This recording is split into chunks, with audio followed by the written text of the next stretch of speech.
Iniciamos mais uma edição do Dimensão Total na TV. Nosso programa tem a produção do jornalista Ronald Machado. Lembro para iniciar o WhatsApp do programa, que é Fortaleza 85 99925 1122.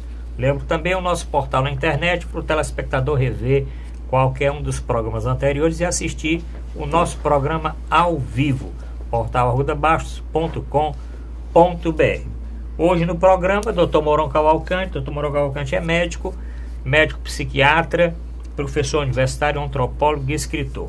Dr. Zé Maria Filomeno, advogado, economista e articulista do jornal O Estado, com suas colunas semanais. Exatamente. Não é isso, doutor Zé Maria? Bom, vamos falar um pouquinho de esporte para começar aqui, né, doutor Zé Maria? Sim.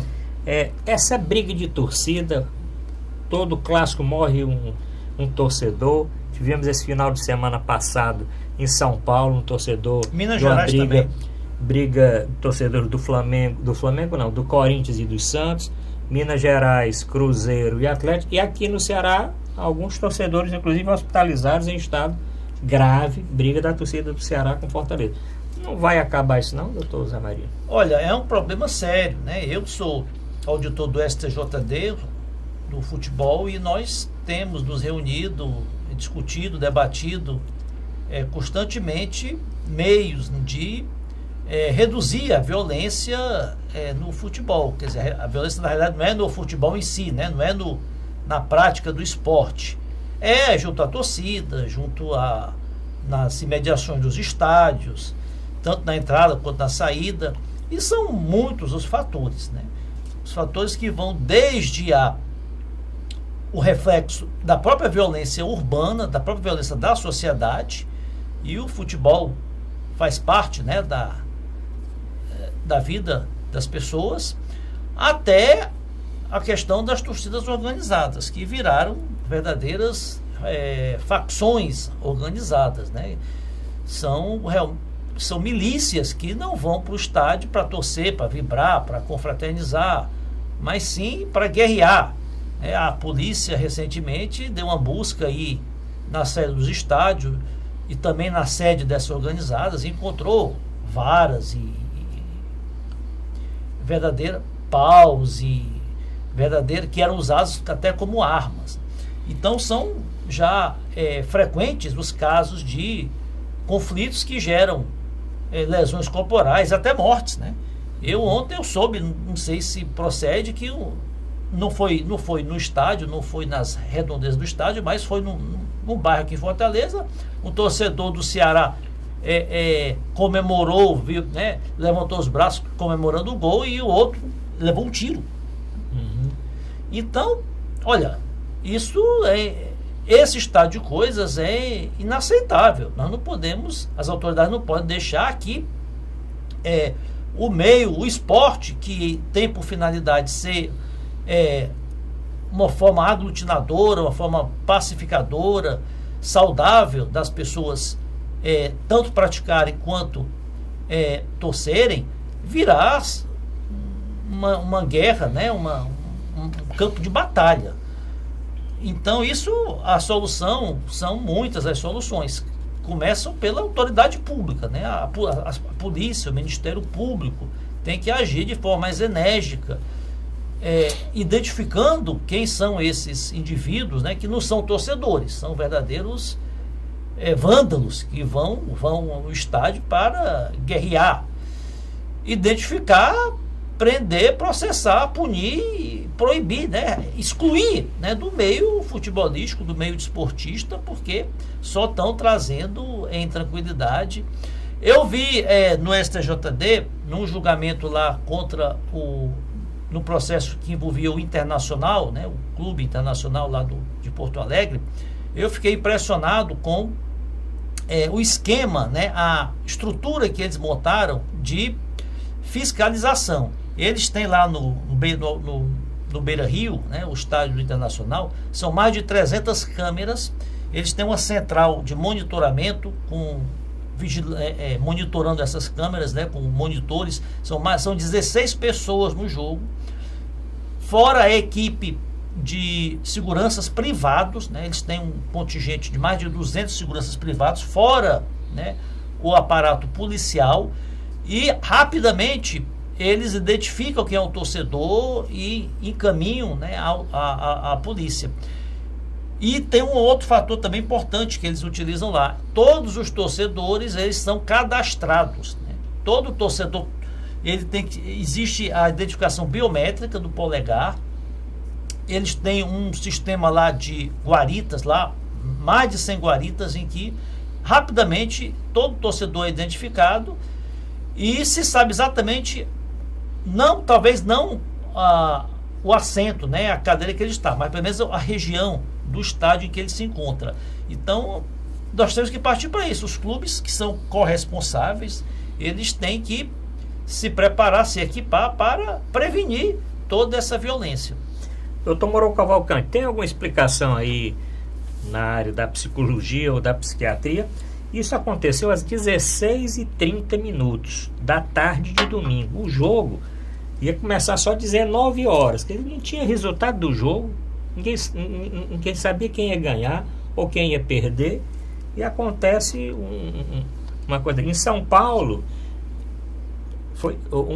dois carros fecharam outros carros, quebraram o carro todo e agrediram os passageiros do veículo, porque estavam com o escudo do time, alguma coisa parecida. Doutor Mourão. Se nós formos remontar bem para trás, a gente vai às origens do futebol como sendo algo de macabro. Na realidade, relatam os livros de pré-história que o jogo de bola era feito com uma cabeça de um inimigo. E era com os pés que se jogava, daí o nome futebol, né? Que depois os ingleses botaram esse nome. Mas para dizer que ao longo do tempo, e esse é o espírito das Olimpíadas, o grande objetivo social do esporte é a emulação da violência. Quer dizer, ao invés de nós colocarmos dois lados para se degladiar, a gente inventa uma atividade que equivale a, no caso do futebol, é fazer o gol com o pé. Não pode fazer com a mão. Só o goleiro é que tem esse direito de pegar a bola com os pés ou as mãos. E a emulação, né? O imaginário que se cria em torno é que o gol é o defensável, é a meta, é o objetivo do outro time. Inclusive o time pode jogar muito bem, não fazer nenhum gol, o outro vai lá, faz um, aquele que fez o gol é o que ganhou. Então cria-se em torno disso tudo o chamado imaginário futebolístico. Mas quando isso começa a ficar pobre, né, começa a perder o sentido. Então eu fico me perguntando, será que isso não é porque hoje os times não representam grande coisa? Isto é, o jogador joga aqui 2 anos, depois vai para o outro, depois vai para o outro, depois vai não sei para onde. Não há mais aquele espírito, não é, de antigamente. Mas existe uma série de outros fatores associados. Por exemplo, o anonimato. Se você for ao estádio de futebol, eu não fui mais muito esses últimos tempos, porque também não deu mais tanta motivação, mas se você olhar assim, você não conhece ninguém, né? É uma multidão que você sabe que deve ser daquele time, porque ele está com uma camisa igual ao time que você torce. Mas ali é oportunidade para que aquelas pessoas de personalidade mais frágil deixe manifestar o lado animalesco ou bestial que ele possui. Aí ele começa a fazer besteira, né? Ele começa a assumir atitudes que não deve, tipo jogar pedra no outro, ou jogar uma bomba, ou até querer matar. penso que nós deveríamos aumentar a segurança, porque é interessante, Arruda, eu penso que a segurança dentro do estádio, nesses últimos tempos, aumentou, não é? E que a violência hoje se transfere para a parada do metrô, para a parada do ônibus. Até fora das imediações, longe das imediações do estádio. Até longe dos estádios. Então fica difícil a polícia, não é, chegar a esses cantos. Até porque, é bom que o telespectador saiba disso, os caras que apelam para essa violência não são torcedores, são doentes, mentalmente enfermos. Porque o cara deixa de entender o que é o esporte. O esporte é a emulação, o esporte é o imaginário, o esporte é vencer em campo. Nisso, eu poderia aproveitar para mandar um recado para a imprensa, que estimula isso. Ao invés de dissuadir, quer dizer, usar aqueles microfones que são tão usados e câmeras que são tão vistas, para dizer, olha rapaz, futebol é outra coisa, futebol é um esporte, tu não precisa colocar tua vida em risco, e nem é isso que significa ser um grande torcedor do Corinthians ou do Flamengo. Não é sair por aí matando o torcedor do Santos, foi ontem, né? Que você é um grande torcedor do Corinthians, você é um grande palerma, um grande abestado, como a gente diz no Ceará. E, aqui para nós, pauta para os jornais, vamos investigar o que foi que deu estes crimes ditos esportivos. Nós já tivemos uma carrada aí, não é? De torcedores que agrediram, que não sei o quê. Foi que deu isso aí? Tem alguém na cadeia? Tem alguém cumprindo pena? Então, essa leniência, essa cavilação nossa para com o crime é também responsável por isso. Eu vi, né, passou bastante na televisão, os torcedores do Corinthians assim, cabeça, mas levanta a cara, porra. Não, se tu tem coragem de fazer a merda que tu fizeste, então levanta a tua cara e mostra. Fui eu. Aí fica tudo assim, de cabeça baixa, feito uns abestados. Vamos ver se daqui a 2 meses eles ainda estarão presos. Na maioria dos estádios, né, nas capitais pelo menos, você durante os jogos, pelo menos os jogos principais, os jogos assim de maior público, de maior rivalidade, é deslocado uma unidade do juizado especial, móvel, está lá presente um defensor público, presente um promotor e um juiz, fora o aparato policial. Os torcedores que são, torcedores não, como o senhor bem disse, são vândalos, doentes, né? Aqueles que são detidos por perturbação, por crimes, eles são levados ao juizado especial e é feito logo um julgamento, um TCO. E há muitos casos de torcedores que são condenados à prisão não a prisão, mas uma pena restritiva de direitos, dele não poder ir frequentar o estádio durante certo tempo. Que durante os jogos do clube dele, ele vai ter que comparecer ou a delegacia, ou prestar serviço comunitário. Só que isso, na prática, não é fiscalizado, não é... Agora, um ponto que eu até levantei esse ponto agora, me veio à mente agora, porque que no Brasil tem ocorrido tantos casos, né, de violência em volta ao redor, né, em torno do futebol. É porque a rivalidade aqui ela é muito acirrada. Nós temos, enquanto outros países aí, europeus, Portugal, Espanha, Inglaterra e Itália, cada cidade tem apenas um clube, um time que concorre, que disputa um campeonato contra um clube de outra cidade, de outra região. Aqui no Brasil nós temos assim muitos, 2 ou 3 clubes em cada cidade. Então tem a rivalidade regional, a rivalidade local. Então você tem aqui Ceará contra Fortaleza, em Minas você tem Cruzeiro e Atlético, você tem Porto Alegre, Grêmio, Internacional. Então isso causa uma rivalidade, que aquele torcedor que mora do seu lado, que vai para o estádio com você, passa a ser um inimigo. Agora eu queria falar a respeito do jogo. Ah, sim. Eu queria falar do jogo e da arbitragem. Da arbitragem, gente, o árbitro foi De fora. fora, né? Foi inclusive aquele árbitro que apitou o jogo do Bahia e do Vitória, que teve aquelas expulsões todas, aquela briga toda, depois da comemoração daquele atleta do Bahia, quando fez o gol de pênalti. Que, aliás, eu assistindo a punição daquele jogador, que foi o Canu, eu acho que é um Canu, zagueiro, é. Canu, 7 jogos.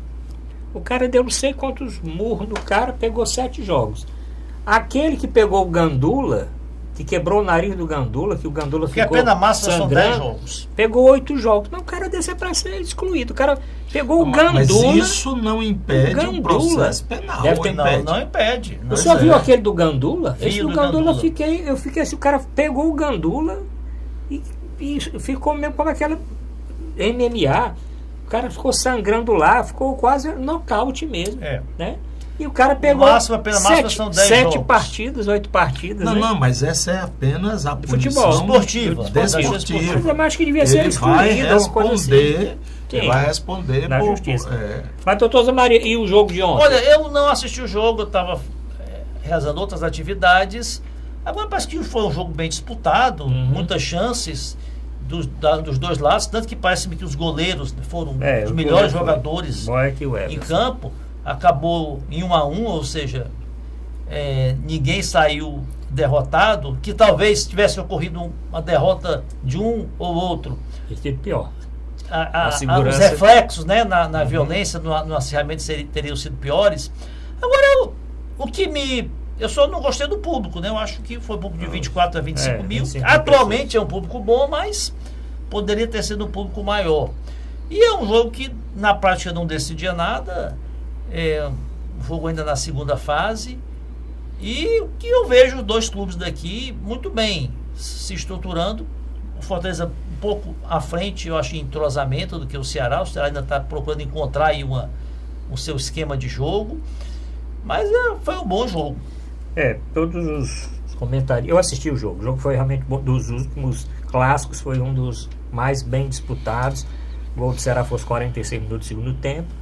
O gol do Fortaleza aos 19 minutos também do segundo tempo. Como já dizia o grande filósofo do futebol, só acaba quando termina. Só acaba né? quando termina. Agora, doutor Mourão, é o seguinte: os árbitros cearenses, revoltados com a posição do Fortaleza, eles assinaram um documento que não vão mais apitar o jogo do Fortaleza, não. Porque o Fortaleza não aceitou nenhum árbitro local e trouxe esse árbitro da Bahia.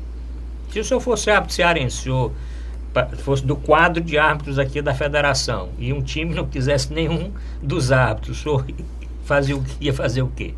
Jamais eu pensaria em ser juiz, porque eu tinha muito respeito à minha mãe, né? Sim. E pelo que se escuta em estádio, quem tem mãe não tem coragem de ser juiz. Mas eu acho que não foi o Fortaleza quem determinou, foi a federação. Não, o Fortaleza que não Não, quis. mas ele não pode determinar sozinho. Foi a federação, ele deve ter reclamado e a federação aceitou e chamou. Não, o que Não, acontece é o como é? seguinte, Vetou. o Fortaleza, ele trata-se de uma competição estadual, o Campeonato Cearense de Futebol. A arbitragem fica a cargo do quadro de árbitros da federação. O Fortaleza requereu árbitro de fora, árbitro da CBF. Quando ocorre isso, quem requer o árbitro de fora, quem não aceita a escalação dos árbitros locais, paga todas as despesas de passagem, hospedagem e os honorários, né, dos árbitros. não só do árbitro, né, de toda a equipe, né, que o árbitro, os auxiliares e Fora o de árbitro fora reserva. Isso gira em torno de R$25 mil. Fora esses R$25 mil, quando a equipe requer árbitro de fora, ainda paga uma multa à federação de R$10 mil. O caso todo foi 35 Essa mil. multa vai para um fundo que é para requalificar a arbitragem. Eu acho isso uma grande besteira, porque erros de arbitragem existem. Pode acontecer às vezes a favor ou a desfavor de um clube. Os árbitros daqui são árbitros competentes, são bem formados, tem bons árbitros aqui nos quadros da Federação Cearense de Futebol. Eu acho que sempre uma grande bobagem, né, reclamar da arbitragem, pedir árbitro de fora. Se tiver de ganhar o jogo, é porque jogou bem e teve mais sorte com o adversário. Não é. Os árbitros têm razão, doutor Mourão? Os árbitros têm razão? Não querem mais arbitrar? Não, isso eu não entro nessa história, não. Eu estou por fora. Eu acho que se eles são juízes e a federação local dá uma qualificação, né? Não tem tem uma formação, teste, uma formação testes, e tal. Então eles têm habilidade para isso, né? O pressuposto é que eles têm proficiência, quer dizer, têm qualificação para dirigir. Agora, um clássico desse realmente é um negócio à flor da pele, né? Que, olha, futebol é só futebol. Não decide nada da vida de ninguém. Tá entendendo? Aí os caras ficam se matando, ficam se esfolando. Isso tem nada a ver com futebol, não. Tá entendendo? Eu acho que você vai ao estádio, assiste, seu time ganhou, você fica morto de feliz. Perdeu, você fica triste. Mas isso é um negócio que você tem que resolver com você. Aí se ganha, fica insultando. Ei, fuleiragem, tu não sei o quê. Aí o outro lá e vai. É aquela coisa da rivalidade local que existe aqui no Brasil. É uma peculiaridade de nós termos muitos clubes na mesma cidade. Mas é pela grandeza do país, não é? Quer dizer, cada estado, como por exemplo o Ceará, é um país na Europa, né? Então, você tem, por exemplo, Olympique de Marseille e tem o Lyon. Olympique de Lyon. O Olympique de Lyon também. Pois bem, são 400 quilômetros de distância. Mas você tem ali bem pertinho Saint-Étienne de Lyon. São 30, 40 quilômetros. Então, é como aqui. Qual é a distância do Pici para Porongabuçu? É uns 12, 15 quilômetros. Então, e depois que no campeonato cearense tem times do interior também, né? Tem Sobral, Juazeiro, Iguatu e tal. E sempre teve equipes. Sobral está na segunda divisão. Bom, terminamos o primeiro bloco, um blocozinho aí de esporte, mas vai pegar fogo depois com a política e com outros assuntos a partir do segundo bloco. Voltamos já.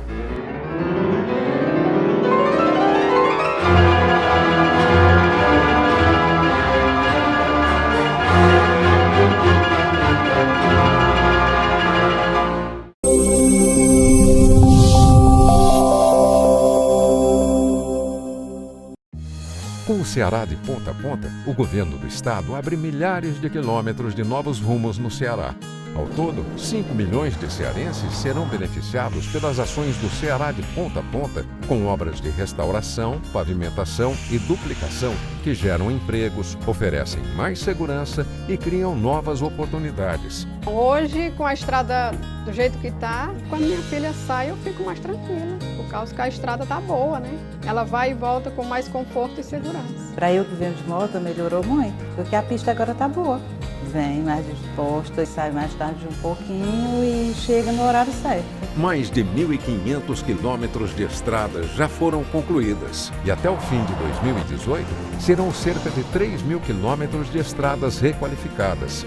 Essa é a direção para levar um futuro melhor para todos os cearenses. Ceará, novas ideias, novas conquistas. Governo do Estado do Ceará.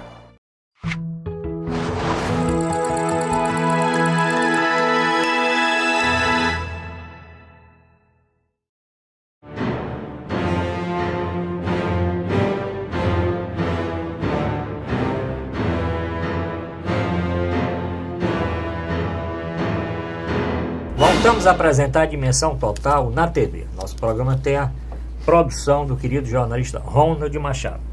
Lembra o WhatsApp do programa, comente a respeito do primeiro bloco. O senhor que é torcedor do Fortaleza ou torcedor do Ceará, o que é que o senhor achou do jogo? Pode encaminhar a mensagem, que é Fortaleza 85999251122. Doutor Zé Maria, o ministro Fachin autoriza a inclusão do presidente Temer no inquérito que já tinha o Padilha e o Moreira Franco, aquele daquele Gedel também. O Gedel, aquele jantar dos 10 milhões de reais que tem o recurso do Odebrecht para que esse grupo aí facilitasse as ações da Odebrecht na Secretaria de Aviação Civil. O Janot não pediu isso, né? Não, mas agora a Raquel Dodge pediu. E o Fachin autorizou. O que acontece? Como você bem disse, é um inquérito dentro, né, que está dentro da Operação Lava Jato, em que ocorreu, acho que em 2011, 2012, não recordo bem o ano, um jantar no Palácio do Jaburu. Acho que por aí, nessa eleição. Quando o Michel Temer era vice-presidente, com a cúpula do PMDB e parece-me que diretores da Odebrecht, que foi pedido uma contribuição de 10 milhões para o PMDB, e também parece-me que seria contrapartida de obras da Petrobras. E até então o ministro, então Procurador-Geral da República, Rodrigo Janot, não incluiu o presidente Temer, né, como investigado, em função do artigo 56, parágrafo 4 da Constituição Federal, que veda, que expressamente diz que o presidente da República não pode ser responsabilizado por atos anteriores, né, atos alheios ao exercício do seu mandato.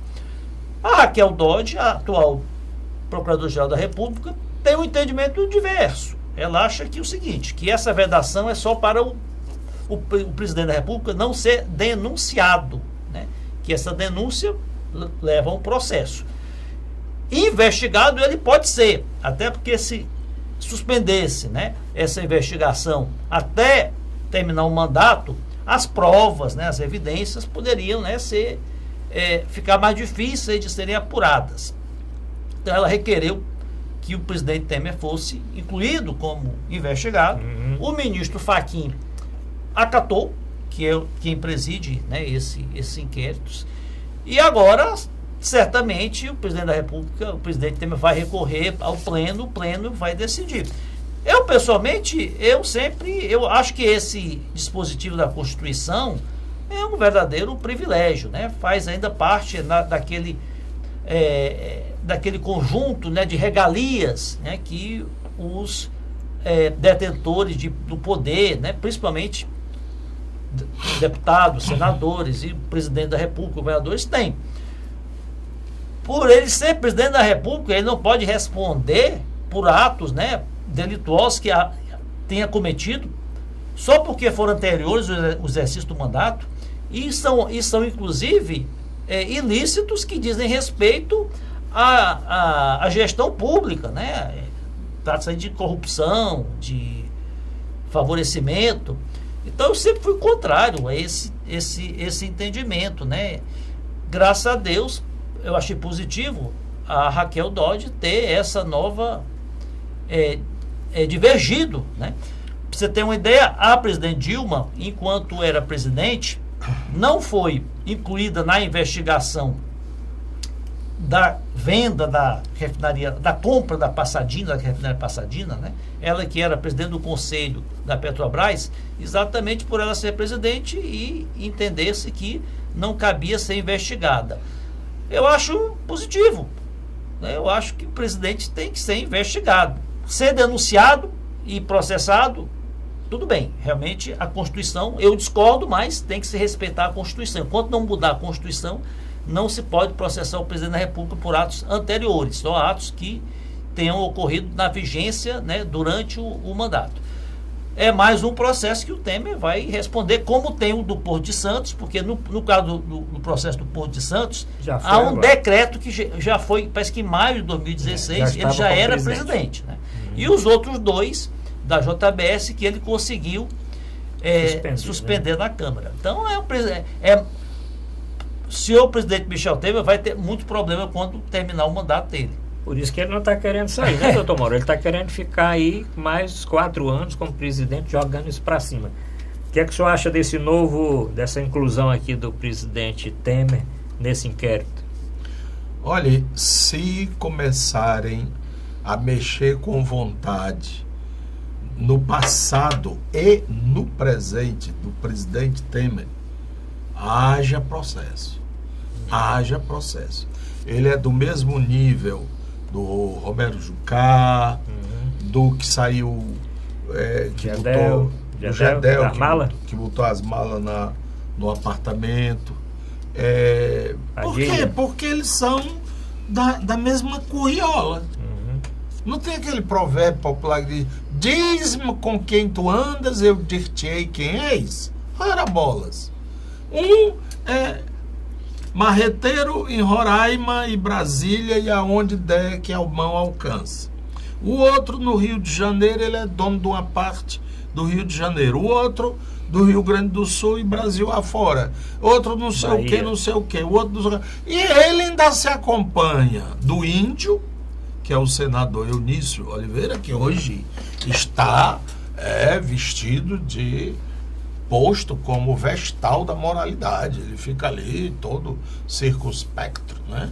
E tem também, bom, o resto da curriola, digamos assim, para não perder tempo. Essa proteção ao presidente da República da Constituição, isso é um absurdo, porque ela não impede que o presidente seja processado só por atos anteriores ao mandato, não. Nenhum ato que não diga respeito, alheio ao exercício do mandato. Se o presidente da República, lá na casa dele, lá em São Paulo, tiver uma briga doméstica, uma bater na mulher, um crime aí de... Matou a mulher, pronto. Ele não pode ser processado. Porque é alheio ao exercício do mandato. Isso é um... Quer dizer, são aquelas distorções que revelam, que mostram o privilégio do pessoal, como diz o Hélio Gasso, do andar de cima. Para os que moram no andar de cima, tudo. Para os daqui do Reis de Chaussée, né, como dizem os franceses, ou aqui do Reis do Chão, como dizem os portugueses, é chibata. Daí, se forem ouvir o programa passado, sim, eu defendi nesse mesmo lugar, para essa mesma Câmara, que o nosso presidente Temer estava começando a ajeitar as coisas na perspectiva de incumpridar a história. Incumpridar a história. Porque ele sabe que na hora que ele descer o palanque, que vai haver a solenidade, né? A entrega da faixa e tal... O Figueiredo não entregou, não foi? Não entregou o Tancredo, não entregou o Sarney, né? Teve aquele fato inusitado que o Tancredo Neves, eleito pelo colégio eleitoral, na véspera, né, na noite anterior à posse, na noite de 14 de março, foi internado às pressas para fazer uma cirurgia que até hoje ninguém sabe o que realmente foi, né? Se foi uma... Mas bem, aí o doutor Temer, legal foi a referência que o cara fez. Inclusive o nosso grande professor constitucionalista, né? Ele chega, enche o pulmão de ar. Data vênia, quando ele descer lá e entregar a fita, tem um camburão da Polícia Federal esperando por ele. Por quê? Porque aí ele será um cidadão comum. E essa história da imunidade para o povo do primeiro andar, ele terá descido do primeiro andar e ficou Reis do Chão. O que se tem ventilado aí nos bastidores é que estaria se conspirando, né? Uma emenda que dê foro privilegiado aos ex-presidentes. Que é uma medida que seria simpática também aos aliados do ex-presidente Lula e também aos aliados do Temer. Ou então que, isso é mais na especulação, porque não se sabe quem será o próximo presidente da República, que o próximo presidente nomeie não só o Temer, né? Diz que já tenha uma leva aí de ministros, de embaixadores, né? Que o Temer iria para a embaixada em Lisboa, o Gatangorá, acho que na Itália, e Padilha em Paris. Sim. Bom, como o ex-diretor-geral da Polícia Federal já garantiu um emprego na casa dos seus 50 e tantos mil reais, como um cargo também na embaixada. Lá também em Paris, né? Acho que Paris tem 2 ou 3 embaixadas, né? Tem a embaixada Tem o consulado geral? Propriamente da França, né?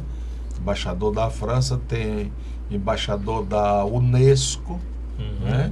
E tem uma outra organização aí que eu não estou lembrando agora. É como, por exemplo, nos Estados Unidos também, né? Tem o embaixador da ONU, embaixador dos Estados Unidos e da OEA. Né? Então, não falta cargo para esse pessoal se arranjar. Bom, doutor Zé Maria, estamos chegando aí a 7 meses de eleição e as pesquisas mostram a desaprovação ainda geral para os candidatos, né? Saiu essa pesquisa agora no último final de semana da Ipsos, mostrando exatamente a falta de popularidade dos candidatos até o momento e principalmente o índice de rejeição. O presidente Temer continuou com seus 4%, ali o Meirelles com seus 5%. 5, Meirelles? 5. O Rodrigo com 4%. Muito otimista. Michel Temer com 4%. E todos com a desaprovação de mais de 93%, 94%. Porque existe um desalento da população com a classe política. Tem uma desconfiança generalizada, uma desesperança, né, com a política, principalmente com esses nomes aí tradicionais. Presidente Temer, o Meirelles. Então, população, o que eu ouço mais das pessoas é que não votam mais, não querem votar, ou se forem votar, vão votar nulo, não querem saber de político, não acreditam em político e política. Então, o risco que se corre aí de aparecer aí um aventureiro, um salvador da pátria, né, vendendo aí o paraíso, vendendo uma solução fora da política, né, como tem acontecido nas últimas eleições municipais. Você teve o João Dória com esse discurso, foi eleito prefeito de São Paulo. O prefeito de Belo Horizonte também, Calil, né? Esqueci o primeiro nome dele, que também era ligado ao futebol, foi presidente recentemente do Atlético Mineiro, foi eleito também com esse discurso fora da política, que era um administrador que ia governar com o povo, né? Então, a missão, o desafio aí dos candidatos é demonstrar que não vão cometer esses mesmos erros que têm sido cometidos no passado e apresentar o projeto, apresentar soluções para resolver os problemas, graves problemas do país daqui para frente. Agora, tem que ser alguém que cative, né, a credibilidade, as pessoas venham a acreditar naquela pessoa, né, porque promessas, toda eleição são promessas e mais promessas. Vamos priorizar a saúde, a educação, a corrupção, a segurança. Então, de promessas o povo está cheio. Tem que ser alguém que realmente transmita, né, credibilidade, transmita confiança, né? E esses nomes aí certamente não transmitem. Doutor Mourão começou a dizer que tinha uma solução para esse caso aqui? O presidente Temer propôs ao Congresso que existe sim jogo.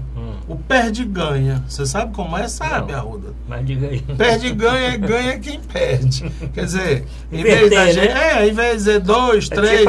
Tipo aquela loteria que tinha antigamente, quem faz menos pontos, né?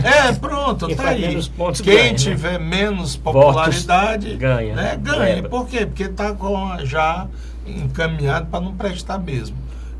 É um desrespeito, sabe? E eu estou com um amigo aqui, ele é brasileiro, mas mora na França há 40 anos, 50. Ele estava falando das mudanças que o presidente Macron está promovendo na França. Eu poderei, no outro programa, fazer um resumo disso.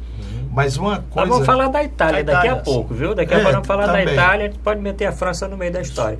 Porque na Itália tem umas coisas interessantes, na Itália. Uma só para destacar do Macron, é que hoje é lei na França, mesmo no Legislativo, Senado ou Câmara Federal, ou Assembleia Legislativa ou Câmara Municipais, o indivíduo só pode ser, ou ter aquele mandato, 2 vezes. O presidente da República do Brasil não são 2 mandatos? Então a mesma coisa seria para deputado estadual, deputado federal, senador, vereador e tudo. Acabava com essa história de querer fazer da política profissão. Profissão. O cara fica doente porque perdeu um apoio não sei aonde, não vai ser reeleito. Chega, cara. E ainda se aposenta. E ainda se aposenta como político, tá entendendo? Então, c'est fini. Na França, c'est fini. Acabou. Agora, se você é deputado estadual e quer ser federal, vai e dispute. Você é vereador, quer ser estadual, ou você é federal, quer ser estadual, a militância continua, a militância política. Mas você não pode ficar ali encastelado. Por exemplo, quantos mandatos de deputado tem o deputado Mauro Benevides? Alguém sabe dizer? O deputado Vicente Arruda. Tem muitos. Né? Fora no caso do Senado, que são 8 anos. 8. Então, chega. Será que os únicos líderes desse país, deste estado, são esses caras que estão aí? Vocês viram o rebuliço que fez a deputada Gorete Pereira para não largar o osso? É um tema também no terceiro bloco. Vamos falar dos deputados federais que estão tomando conta dos partidos. Isso. Os deputados federais. Mas o senhor falou aí, negócio de aposentadoria, foi o doutor José Maria. O Crivella está passando por esse problema lá no Rio, né? O prefeito do Rio, o ex-senador Crivella, a assessoria foi dizer que ele ia dispensar a aposentadoria de senador. Aí foram entrevistar, o senhor vai dispensar a aposentadoria de senador? Não, vou não. A sua assessoria está dizendo que o senhor ia ficar só com o salário de prefeito? Não. Então tá aí uma confusão para resolver. Como é possível? Ele aposentou-se no Senado e é prefeito lá do Rio de Janeiro. Bom, vamos terminar o segundo bloco. Voltamos, vamos falar também de um fato triste que foi a morte, né, falecimento da atriz Tônia Carreiro também, mas no finalzinho do terceiro bloco. Voltamos já.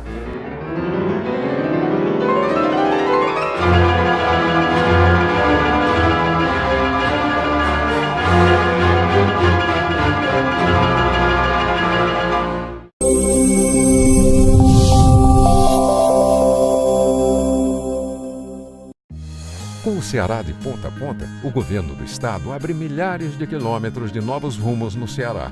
Ao todo, 5 milhões de cearenses serão beneficiados pelas ações do Ceará de ponta a ponta, com obras de restauração, pavimentação e duplicação que geram empregos, oferecem mais segurança e criam novas oportunidades. Hoje, com a estrada do jeito que está, quando minha filha sai, eu fico mais tranquila, por causa que a estrada está boa, né? Ela vai e volta com mais conforto e segurança. Para eu que venho de moto, melhorou muito, porque a pista agora está boa. Vem mais disposta, sai mais tarde um pouquinho e chega no horário certo. Mais de 1.500 quilômetros de estradas já foram concluídas e até o fim de 2018 serão cerca de 3.000 quilômetros de estradas requalificadas. Essa é a direção para levar um futuro melhor para todos os cearenses. Ceará, novas ideias, novas conquistas. Governo do Estado do Ceará.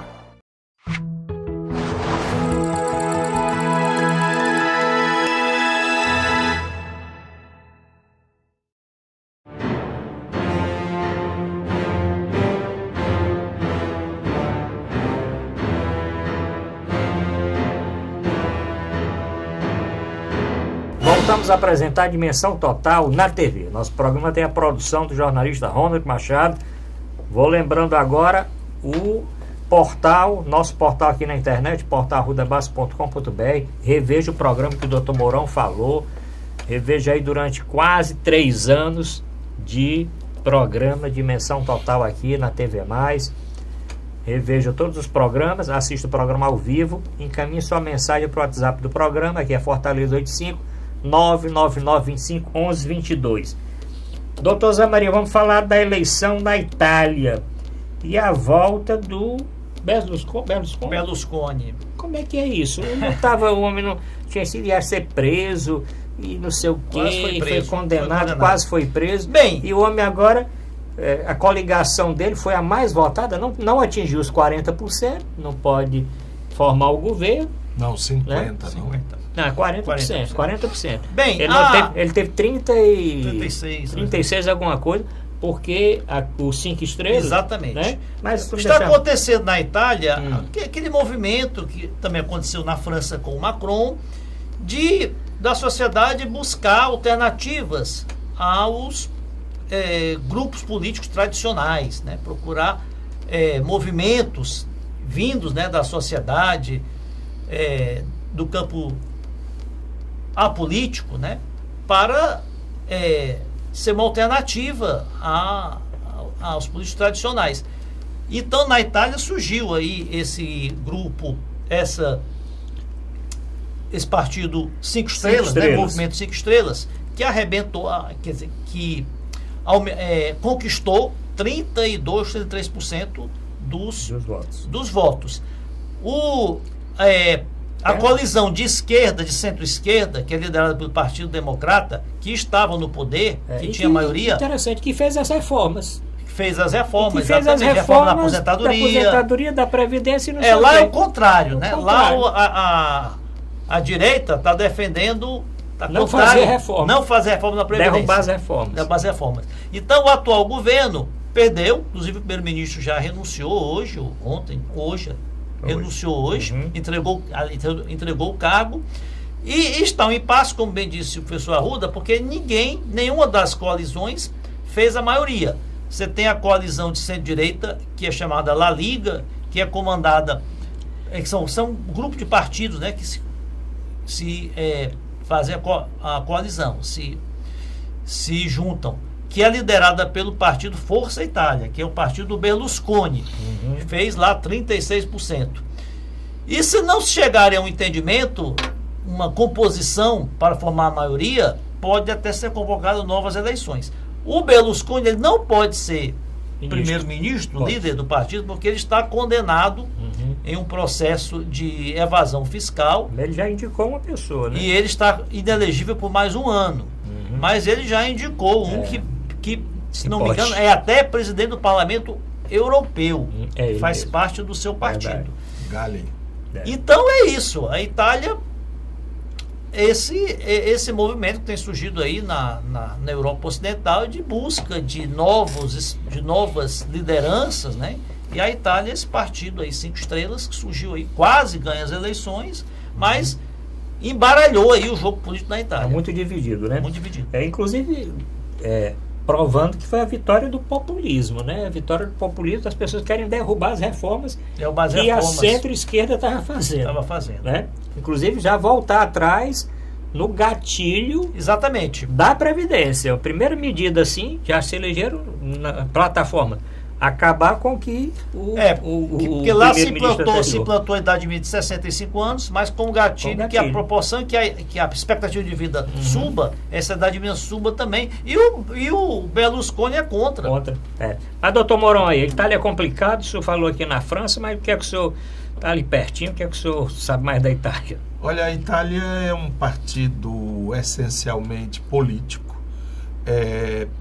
Você vendo assim 2 italianos ou um grupo conversando, qualquer assunto, eles parecem que vão se agarrar e vão resolver aquilo no buffet. Tá entendendo? Mas eles conseguem discutir e chegar a um consenso. Eu tenho uma experiência muito viva disso, mas eu conto noutra oportunidade. Agora, trata-se das eleições. Data vênia, que é bom a gente puxar essas conversas para o Brasil, não é? Sim. Data vênia, esse doutor Berlusconi, ele tem duas características que era bom nós lembrarmos no Brasil. Primeira, ele é o dono, equivalência da Rede Globo da Itália. Não seria porque a RAI é pública, né? Que tem a maior empresa de... Não, mas é ele que tem o controle das privadas. De todas as privadas, que na realidade são programas de muito mais qualidade e que tem mais audiência, etc. Primeira coisa importante, não é? 2, Silvio Santos já quis ser presidente do Brasil. Verdade. Foi porque o Sarney deu a rasteira nele. Por baixo, né? A rasteira é um negócio que o Sarney era doutor. A segunda é que o Berlusconi foi degolado, supostamente degolado, pela tal operação Mãos limpas. Manipoli, mãos limpas. Uhum. E que aqui, até por não ter ideias, chamaram Lava Jato. Dá para ver qual foi o final do Berlusconi. Foi. Voltou em apoteose, o grande herói nacional. Ele rindo com aqueles dentes postiços, né? Ele ficou transtornado quando uma mulher lá, uma moça, subiu Na mesa. desnuda, não é? Exato, levantou os braços. Levantou os braços e disse lá um xingamento para ele. Já, vocês vão já. Essa foto vai sair no programa. Então vai passar. Pois bem, e tá aí ele, fagueiro, feliz, espetacularmente. Por que a gente não lança Maluf presidente, se a gente estava atrás de um candidato? Estava atrás do Maluf presidente do Brasil. Mas Maluf tá Seria uma preso. maneira de fazer justiça, porque ele perdeu, por traição, ele perdeu no colégio eleitoral. Foi, por Sarney Porque também. os bravos generais da época apresentaram o Maluf. Olhe, não se esqueçam das coisas. O Mao Tse Tung dizia: quem não conhece a história paga ela 2 vezes. Quem indicou Paulo Maluf para o colégio eleitoral foram os generais. Não posso dizer que são os mesmos generais De hoje. que hoje indicam Há controvérsias. o nosso Há Berlusconi, controvérsias. que seria o Bolsonaro, né, que também é italiano o nome. Há controvérsias. E aí, por aí vai bom, o resto das coisas nós comentaremos noutra oportunidade. Bom, vamos deixar a Itália para Sim, conversar claro. junto com a França e outras coisas para frente. E a Tônia Carreiro?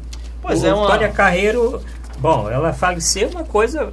Eu vi uma cirurgia simples. Pô, cirurgia simples, uma úlcera. Uma úlcera não é cirurgia Vai fazer a simples, né? cirurgia simples com Vai fazer alguém de a 95 anos. Então ela Aí- foi realizar uma cirurgia, pelo que a matéria, pelo que consta, de uma úlcera, e teve uma parada cardíaca e veio a falecer.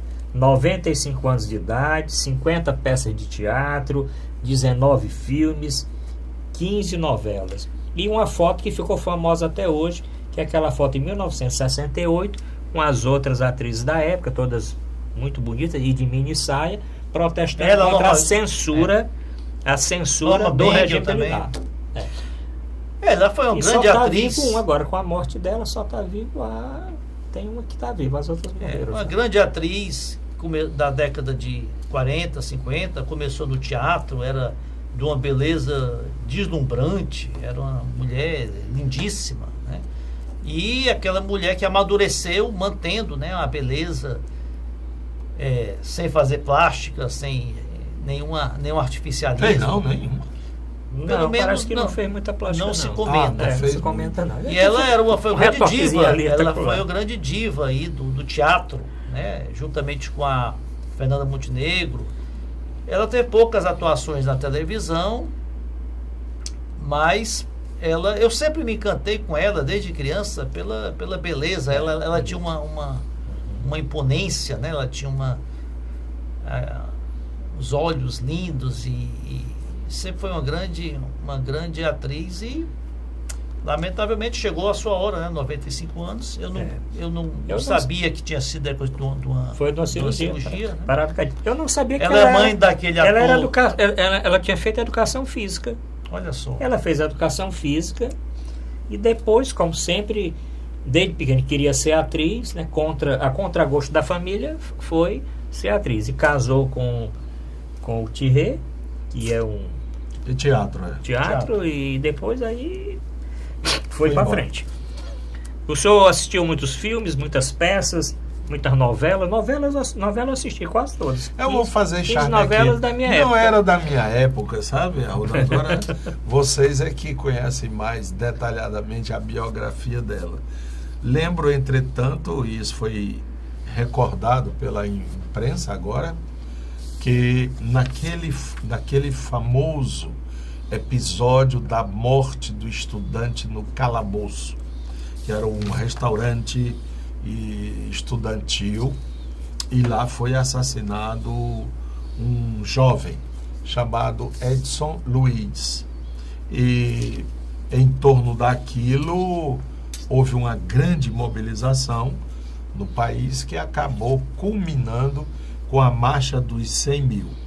Sim. Pois bem, a polícia veio para recuperar o corpo e, digamos assim, acabar com a festa. Só que na hora que chega o carro da polícia, chega também um automóvel e dele descem duas pessoas extraordinárias deste país, Sobral Pinto e Tônia Carreiro. Provavelmente eles vinham de alguma festa, alguma solenidade. Bom, Sobral Pinto sempre andava de paletó, gravata, aquele velhinho, e a Tônia Carreiro chamam de deshabillé, né? Uma roupa longa, negra, e diz: aqui vocês não entram. Estava marcado a história de uma atriz, não só como atriz, mas como uma espécie de um ícone da liberdade, né? Se naquele tempo tivéssemos fotógrafos de plantão como a gente tem hoje, provavelmente seria uma foto histórica, né? Ela dizendo: basta, aqui vocês não entram. E são por momentos assim que uma história pode ser marcada. Tá aqui a foto que os nossos telespectadores vão assistir. A Tônia Carreiro na passeata contra a censura e a ditadura em 1998. Aí é mais pra cá. Mais para 68. É só a Eva Vilma é que ainda está viva. As outras faleceram. Essa foto aqui que vocês vão ver no nosso agora, telão. Né? Agora. Bom, vamos terminar com os deputados federais. O senhor falou aí na Gorete Pereira, e os deputados federais estão tomando conta dos partidos. Deram uma rasteira aqui no Tim Gomes. No Tim Gomes também? No Tim Gomes. O Tim Gomes, quem assumiu. O PHS. Cabo Sabino assumiu. Deram no Roberto Pessoa, quem assumiu foi a Gorete Pereira. O fundo partidário, né, e esse outro fundo que criaram aí para financiar as eleições, ele é calculado, o valor que cada partido tem a receber é calculado pelo tamanho das bancadas federais. Por isso que os partidos estão nessa guerra aí, tirando, né, os deputados de um para o outro, né, estão aí buscando deputados. Então, a prioridade dos partidos todos é fazer bancadas de deputados grandes, porque quanto mais deputados eles tiverem, mais recursos vão ter para o fundo partidário. Quando é que esse número é estabelecido? Eu tinha a informação que era pós-eleição, não é? Não, terminou as eleições, vamos contar, partido tal tem tanto, partido tal e tal. Agora, mas se você abre a coisa janela... mais, né? a cláusula de desempenho. O problema todinho agora, também, doutor Mourão, é que tem a cláusula de desempenho. É isso. Tem que eleger, tem que ter pelo menos 1,5% dos votos em 9 estados. E em alguns estados tem que ter 1%. Então, a luta agora é para eleger os deputados da futura legislatura. O problema todo é que esses deputados estão muito fortes, porque os partidos querem que eles comandem para eleger mais deputados. O partido tem que eleger no mínimo 9 aqui, ou ter essa cláusula de desempenho. Senão não vai receber o fundo partidário. Nem vai ter liderança na Câmara. E nem vai ter um bocado de coisa lá. Vai ficar um partido zumbi. Então, estão dando rasteiro em tudo que é gente aí. Eu espero que essa cláusula de desempenho, que há anos, né, se tenta implantar... Essa já está agora para esse ano de 2018. Os políticos nunca queriam, porque... Que é progressiva até 2020. Porque isso podia inviabilizar as suas eleições, né, principalmente os políticos de partidos menores, que pelo menos ela sirva para enxugar esse número... enorme de partidos. O Brasil tem 35, 36 partidos e tem mais outros tantos aí na fila para serem registrados. Essa dança de letrinhas, o eleitor não sabe, o deputado numa eleição está no partido, na outra eleição está no outro partido, durante o mandato já muda 2, 3 vezes de partido, e não há identificação nenhuma, não há coerência nenhuma entre o discurso, a posição do candidato, a maneira que ele vota, que ele delibera no Congresso, com o programa, com as diretrizes do partido. Então, nós estamos vendo aí na Itália, né, essa disputa aí eleitoral, que pelo menos lá eles têm partidos que têm uma certa identificação. O eleitor sabe, quando ele vota no partido de esquerda, ele sabe que está votando uma linha programática, que aqueles deputados vão defender tais e tais propostas, né? Se é na centro-direita, da mesma maneira. Agora aqui no Brasil não, você não... se vota também das pessoas, dos nomes, né? E então, os partidos ficam doutor Mourão, e as novidades com relação a Gorete Pereira, Capitão Wagner e Lúcio Alcântara?